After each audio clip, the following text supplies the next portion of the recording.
Una de las habilidades más importantes para mejorar en ajedrez es aprender respecto de la dinámica del ajedrez. Esto significa el entender que lo más importante es la actividad de piezas. Todos los demás factores son secundarios frente al factor más importante.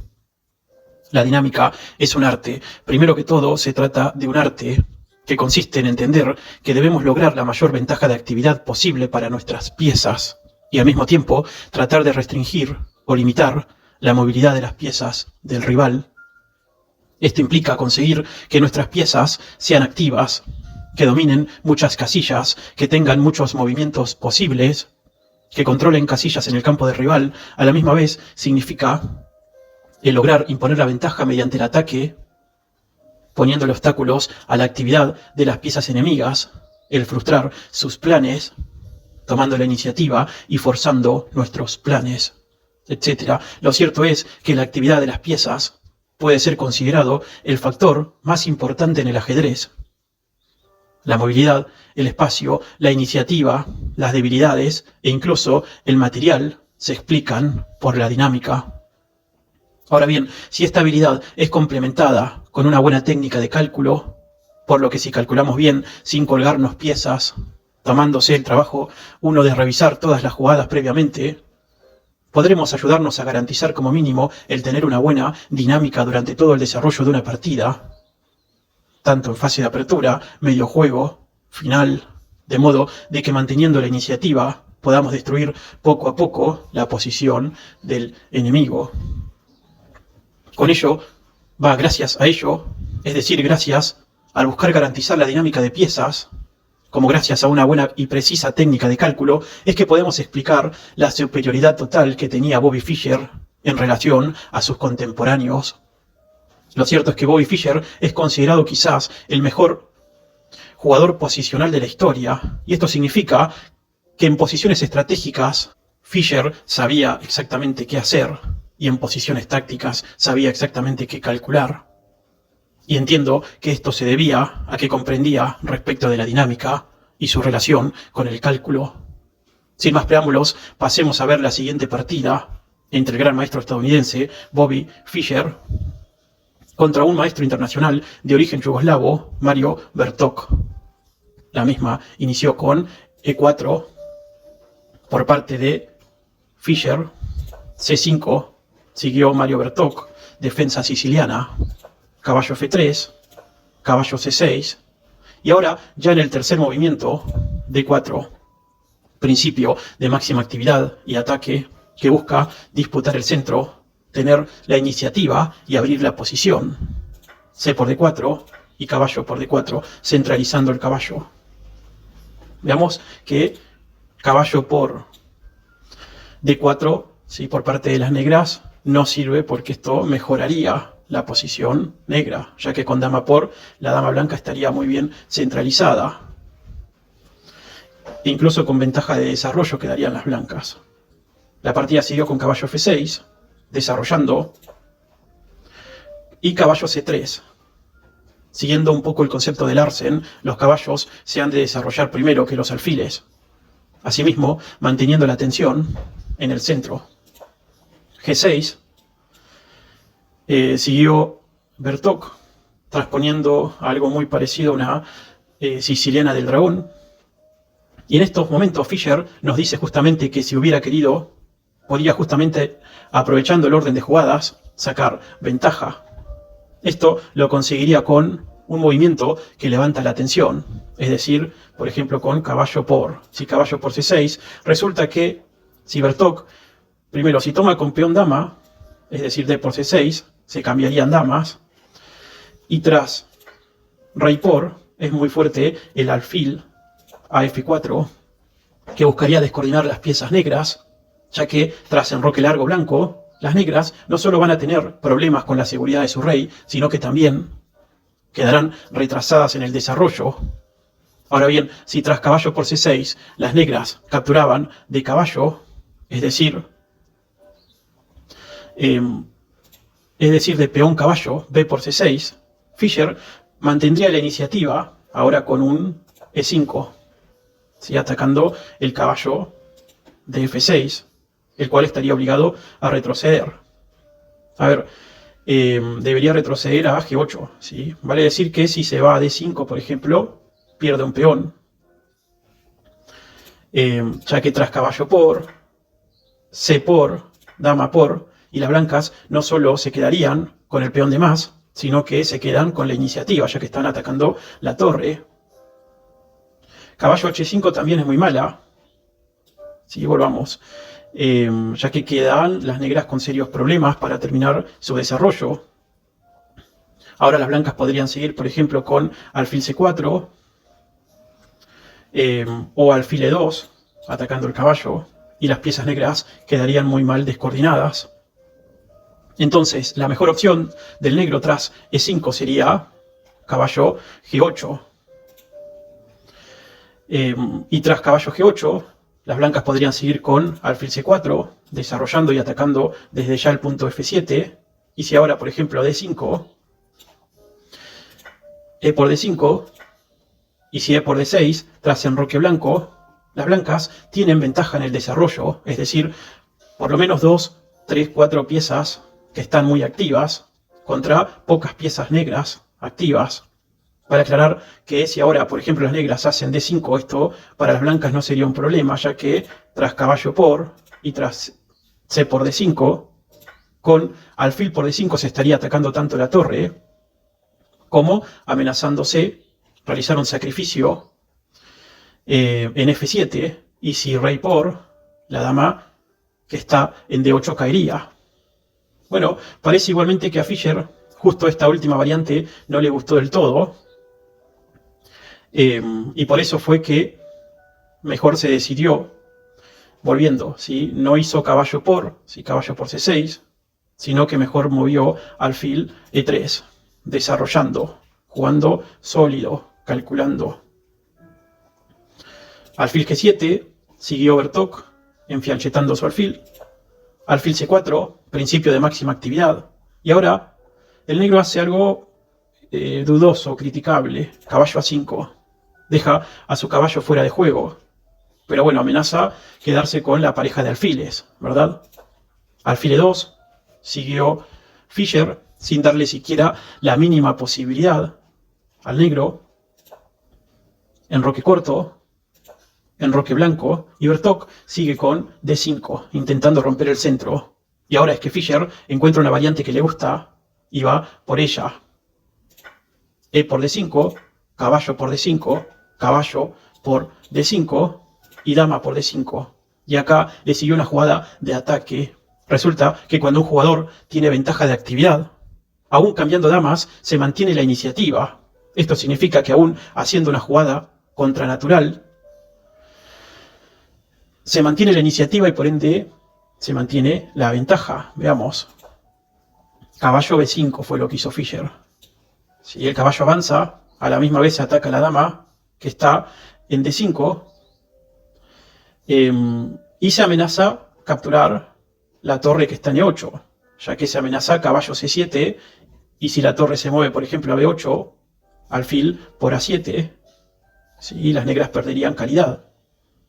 Acá es donde Bertok, por pereza mental, es decir, sin calcular mucho, cambia damas. Dama por D1. A ver, lo mejor era dama E5. Si bien siguen mejor las blancas, podría seguir peleando. Pero dama por dama pierde desde ya la partida, ya que pierde cualquier intento de retomar la iniciativa. Fischer ahora recaptura con torre de A, ¿sí? Con torre de A y no con torre F, porque no quiere ni siquiera darle un tiempo al negro ante la recaptura de alfil, ¿sí? del alfil que está en fianchito en B2. Entonces, tras torre A por D1, la cuestión es que ahora el que tiene que defenderse es el bando negro. Se está amenazando ahora concretamente la pérdida de calidad, como he dicho, con caballo C7 y después alfil por A7. Así que no le queda otra opción al negro que defender su peón con la pasiva jugada caballo C6. Fischer juega ahora C3, consolidando, ¿sí? Bloqueando un poco el ataque de este fuerte alfil negro que está enfianchetado. Y uno se pregunta, ¿sacó mucho Fischer en la apertura. Y lo cierto es que en estos niveles es bastante. Tiene las piezas más activas. Las negras aún no han podido terminar su desarrollo y además son las blancas las que cuentan con una mayoría de peones en el flanco de dama, lo que cuando sea posible avanzarán sin debilitar la posición de su rey. El negro, en cambio, si quiere avanzar su mayoría, debilita su rey inevitablemente. Ahora Bertok mueve a6. Principio de neutralización. Cuando una pieza enemiga está en tu zona del tablero, es necesario obligarlo a retroceder. Pero, por supuesto, Fischer hace jugadas hacia adelante. Caballo C7, principio de máxima actividad. Torre B8 y alfil C5, mejorando aún más sus piezas. Alfil E5, atacando el caballo. Caballo D5, sale y ataca sobre 7. Alfil E6, buena defensa indirecta. Bertok propone entregar el peón de E7 a cambio del peón de A2. A ver, veamos. Sí, caballo por E7, tras caballo por E7 y alfil por E7, con torre F8, cuando el alfil se vaya, por ejemplo, a A3, seguirá alfil por A2 recuperando e igualando. Por eso Fischer no entra en esta variante, y en vez de capturar en E7, juega alfil F3. Qué importante es calcular las variantes. ¿Sí? Esto nos puede ayudar tanto a mantener nuestra ventaja de actividad, la cual es temporal. ¿Sí? La ventaja de actividad, se trata justamente de una ventaja dinámica y por ende son ventajas temporales, aprovechables coyuntural, circunstancialmente. ¿Sí? No se trata de una ventaja de tipo estática que se mantiene perenne, que es muy difícil de modificar. ¿Sí? Una ventaja dinámica es temporal y hay que explotar. ¿Sí? Si la misma no se explota correctamente, bueno, esa ventaja se pierde y se equilibra la posición. Bueno, Fischer demuestra ser un gran calculador en tal sentido. ¿Sí? Alfil F3, siguió entonces Fischer mejorando su alfil, ¿sí? Mejorando incluso, digamos, su peor pieza. Y ahora las negras no resisten más la presión y entregan su pareja de alfiles con alfil por D5. Torre por D5, invadiendo. Alfil F6, torre F de 1 conectando torres en la columna central, listo para comenzar la invasión en territorio enemigo. Torre FC8, previniendo cualquier amenaza sobre C6. Alfil B6, siguió Fischer. Las piezas ciertamente no deben retroceder, consiguiendo incluso la columna D, ya que el alfil cubre la casilla de entrada en D8. Si hacemos una pequeña evaluación de la posición, podemos decir que si bien el equilibrio material existe, la ventaja blanca es evidente solo por el hecho de que las blancas tienen mejor ubicadas sus piezas. Tienen la columna D, amenazan ingresar en séptima, poseen el par de alfiles, pueden avanzar su mayoría de peones cuando lo deseen, mientras que el negro tiene ambas torres que están pasivas, descoordinadas, sus piezas están muy mal ubicadas, básicamente no tienen propósito, y ni siquiera es que pueden avanzar su mayoría en el flanco de rey, ya que debilita cualquier avance. Bueno, la partida siguió con caballo E5, alfil E2, evitando entregar la pareja de alfiles y a la vez amenazando o preparando un futuro F4 para neutralizar así el caballo, que ni siquiera tenga chances de invadir. E6, siguió Bertok atacando la torre y torre D2, casillero donde no puede sufrir ningún ataque ni pérdidas de tiempo. ¿Sí? Por eso es que se fue a D2. En cualquier otro lugar podría sufrir algún ataque doble, ¿sí? Y incluso esto le podría generar perder la iniciativa, ¿no? Por eso en D2, evitando cualquier golpecito táctico incluso. Torre C6, buscando neutralizar. Buen movimiento. Alfil D4. Vale siempre tener presente que acá se estaban jugando dos. Primero Fischer, gran maestro, y Bertok, maestro internacional. ¿Sí? Es pura elite. Alfil D4 entonces fue que siguió Fischer.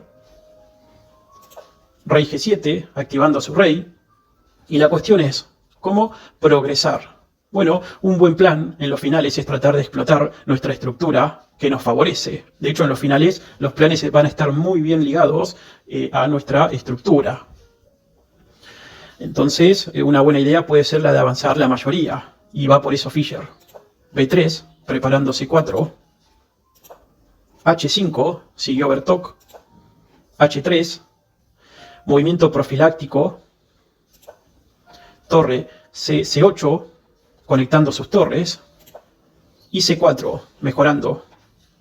Caballo C6, atacando el alfil, el que se va a B6, cristalizando desde ya la débil y minoritaria cadena de peones negras y controlando la casilla de 8. H4, alfil F3, mejorando su pieza, alfil C3 y torre D7, entrando en séptima. Bueno, la verdad es que parece que la posición no tiene ventaja, pero el módulo señala que el blanco está ganando con más de un punto, 1,2 de ventaja. Resulta que el blanco tiene todas las piezas actuando en el campo enemigo y ya pronto van a haber temas tácticos. Por el otro lado, la única pieza negra que actúa en campo enemigo es el alfil de C3, pero es un alfil malo que le pega al aire, no amenaza nada, y ahora el negro juega bien, caballo E5, lo que le da la posibilidad de jugar con táctica. A ver, alfil por B7, siguió Fischer. Todo esto estaba calculado, ¿sí? Entrega la calidad. Caballo por D7 y tras torre por D7, hemos visto que Fischer ha quedado completamente ganado. ¿Y por qué es que queda ganado? Bueno, porque el peón pasado de C podrá ahora avanzar. Sorprendentemente, todas las casillas de paso del peón quedan controladas, son seguras, y el peón podrá avanzar sin freno. Encima el negro no tiene nada de contrajuego. Una vez más, la dinámica de las piezas compensa incluso la pequeña desventaja de calidad en cuanto a material. El negro ha quedado completamente perdido. Bueno, la partida siguió un par de movimientos más, los voy a pasar rápido. Y cuando coronó, finalmente ese peón pasado corona en C8, se impuso, digamos, ya que Bertok evaluó que aún cambiando todo, Fischer igualmente gana, solo porque tiene mejor estructura, lo cual con una buena técnica, otro peón pasado coronará y ganaría igualmente Fischer, por eso es que se impuso el decoro y se rindió. Bien, buena partida. Hasta acá por hoy, espero que les haya gustado. Dejen sus comentarios, suscríbanse, den like y nos vemos en el próximo video.